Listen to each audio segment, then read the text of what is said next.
কালি যে কৈছিলোঁ মই গোলাঘাটলৈ আহিম বুলি, গোলাঘাট দেওপানীলৈ আহিছিলোঁ। সেয়া মোৰ ভণ্টি আৰু লগৰ দুগৰাকী নহয়, ভণ্টিৰ লগৰ আহি পালোহি। আহি পাই চাকি বন্তি জ্বলাইছোঁ যে সেইকাৰণে দেখি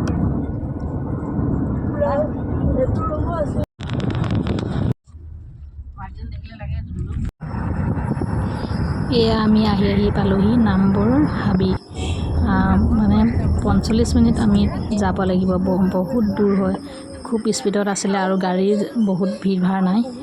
তেনেদৰে যাবলৈ বিশেষ অসুবিধা নহয় বাৰু। অলপ দূৰ যোৱাৰ পাছত তললৈ যাব লাগিব, অলপ দূৰ যোৱাৰ পাছত অলপ তললৈ যাব লাগিব, ঠিক তেনেদৰে আমি গৈ আছিলোঁ।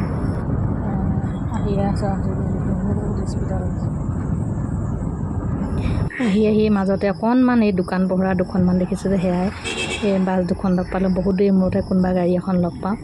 বিশেষ ঘৰ দুৱাৰ বুলিবলৈ তেনেকৈ দেখা নাপালোঁ আমি তাত, অকল পাহাৰৰ মাজত দুই এক ঘৰহে দেখি পালোঁ, বা চিকটি ঘৰ যদিও নাজানো। এয়া আমি আহি পাই গ'লোঁ এইফালে টাৰ্ণিংটোতে আমি সোমাব লাগিব। সেইফালে ৰাস্তাটো ক'ত যায় ভালকৈ বাৰু কাকো সোধা নহ'ল। এইফালে আমি বজাৰ অকণমান কৰি লৈছোঁ। বজাৰ কৰিবলৈ তাত কিন্তু খুব ভাল সকলোখিনি বস্তুৱে পোৱা যায়। এয়া আমি গেটৰ ভিতৰত সোমাব লৈছোঁ। গেটৰ ভিতৰত সোমাওঁতে সেৱা কৰি ল'লোঁ।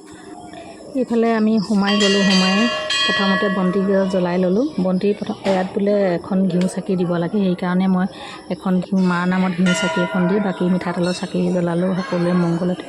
আৰু যিখিনি আমি প্ৰসাদ লৈ গৈছিলোঁ তাত আমি মাৰ ওচৰত, তাত পূজাৰী বাবা আছে, আমি যাবলৈ বুলি লাইন পাতি আছোঁ। ইয়াত বাৰু মোবাইল এলাও নাই।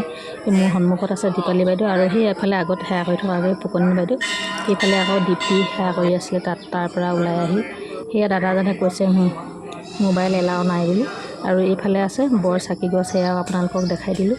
আৰু মন্দিৰটো সকলোফালে আপোনালোকক অকণমান দেখাই দিছোঁ, যিহেতু মই গৈছিলোঁ যে যাবলৈ মোৰ মাৰ ওচৰত যাবলৈ, মোৰ মাৰ আশীৰ্বাদত যাবলৈ পালোঁ, সেইকাৰণে মোৰ সৌভাগ্য সকলোকে অকণমান ভিডিঅ' কৰি দেখাই দিছোঁ। এইফালে মাৰ প্ৰসাদ যদি আপোনালোকে কাটি কুটি দিওঁ বুলি ক'লে, তাত আকৌ মাৰ প্ৰসাদখিনি কাটি কুটি দিলে আপোনালোকক ধুনীয়াকৈ সজাই দিব। আৰু এইফালে আছে শিৱৰ মন্দিৰ, নাৰিকল ভাঙিবৰ কাৰণে আপোনালোকক ইয়াত সুবিধাখন দিছে।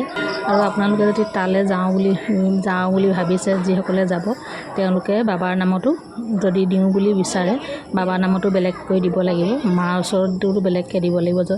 আমিতো নাজানো ন দুভাগকৈ দিব লাগে বুলি। আমি এখনেই মাৰ প্ৰসাদত মই ফল মূলৰ শৰাই লৈ গৈছিলোঁ, সেই মাৰ ওচৰতে উচৰ্গা কৰিলোঁ। মাৰ ওচৰত উচৰ্গা কৰাৰ পাছত আৰু শিৱ বাবাৰ ওচৰলৈ নিদিয়ে বুলি আমাক তেওঁ ক'লে। যদি গাখীৰ লৈ যায় তেতিয়া মাৰ ওচৰৰ পৰা আনি তেওঁ আধা পূজাৰীজনে কৈ পঠায়, কিন্তু ইয়াত শিৱক দি দিব লাগিব, শিৱ বাবাক দি দিব লাগিব বুলি। আৰু মা ধুনীয়াকৈ আশীৰ্বাদ দিয়ে। নাম কি বুলি সোধে, নামটো কি বুলি সোধাৰ লগে লগে ঘৰখনৰ পৰিয়ালৰ সকলোৱে মংগল হওক বুলি আশীৰ্বাদ কৰে। আৰু বেছি দেৰি আশীৰ্বাদ দি নাথাকে, পতাপত দিয়ে, বহুত মানুহ থাকে যে। এয়া আকৌ চাকি বাতি জ্বলাই আহি অলপ বহি লৈছোঁ, যিহেতু আমি বহুত দূৰ জাৰ্ণি কৰিছোঁ, প্ৰায় 6 ঘণ্টামান হ'ব। আমাৰ ৰাস্তাটো অকণমান ভুল লাগিলে সেইবাবে। এইফালে আকৌ আমাৰ ছাগলী বাবাটোক অকণমান খুৱাই ল'লোঁ। এইফালে সকলোৱে ফটো মাত ব্যস্ত, ময়ো তেনেকৈ ফটো মাৰি সকলোখিনি কাম শেষ হোৱাৰ পাছত ফটো মাৰি লৈছোঁ, স্মৃতি হিচাপে ৰাখি থৈছোঁ।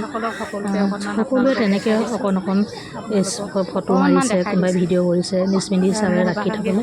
এয়া আকৌ তাৰে বৰপথাৰ বুলি কয়, তেনেকৈ আলহী লগ পালোঁ, তেওঁলোকৰ লগতো চেলফি তেলফি উঠিলোঁ, মই দিছিলোঁ বাৰু তাত।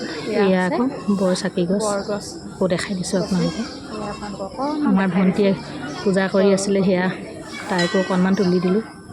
জয় মা, জয় মা, জয়। সকলোৱে মনৰ আশাবোৰ পূৰণ হওক। মই মোৰ শুভাকাংক্ষীসকলক কৈছোঁ, সকলোৱে মনৰ আশাবোৰ পূৰণ হওক। আজি এয়া বৰপথাৰ আলহী হয়, সেই তেওঁলোকৰ লগত ফটো চটো মাৰিছিলোঁ, তেওঁলোকৰ লগত কথা পতাও হৈছিল। সোমাই আহি এয়া চাকি বন্তি জ্বলালোঁ। এয়া আছিলে সকলো নিয়ম নীতি কৰাৰ পাছতে ফিটাডাল আমি বান্ধিছিলোঁ। প্ৰথমতে বন্তি গছ জ্বলাইছিলোঁ, আৰু তাত সুধি থাকিবলৈ বেয়া লাগে, সকলোৱে নিজৰ নিজৰ কামতে ব্যস্ত থাকে। তাত বহুত পূজাৰী চুজাৰী বা কিবা কিবি তেনেকৈ সুধি থাকিবলৈ নাই, যিকেইজন আছে তেওঁলোকে কামে কামে ব্যস্ত হৈ থাকে, সুধিলে ক'ব চাগে। এইফালে আকৌ এইফালে মাৰ হেৰিখন থোৱা আছে, সিহঁতে মাৰ বাবা এনেকৈ কৰি সকলো নিয়ম কৰাৰ পাছতে সকলোৱে মোক আশীৰ্বাদ কৰিব ইয়াত আমাৰ ৰঙাকেইডাল পৰিয়ালটোক বান্ধিছোঁ। মৰম দিব আৰু আশীৰ্বাদ মই কৰিব নাজানিছিলোঁ কাৰণে আমি আপোনালোকক আগুৱাই যাব অকণমান পাৰোঁ। দেখাই দিছোঁ যাতে মোৰ নিচিনা ভুল নহয়। প্ৰথমতে বন্তি জ্বলাই মেইন প্ৰৱেশদ্বাৰ আছিলে এইখন, এইফালে মাৰ শাৰী পিন্ধাই থৈ দিয়া আছে, সেইফালে আছে প্ৰৱেশদ্বাৰ। আমি সকলোৱে ভাল হওক, মংগল হওক, মোৰ দ্বাৰাই ঘৰখনৰ সকলোৱে ভাল হওক। যিহেতু মাৰ আশীৰ্বাদত এতিয়া মই পাইছোঁহি, হঠাৎ আহিলোঁ, আগৰ পৰা এম নাছিলে বাৰু।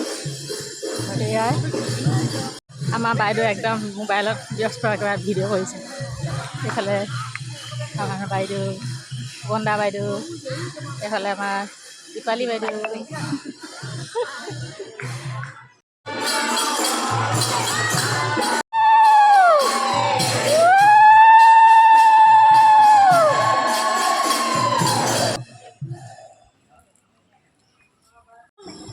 এইফালে আমি চাকি জ্বলাই আহি থাকোঁতে তাই আকৌ কৈছে মোক বোলে অকণমান ফটো মাৰি দিবিচোন।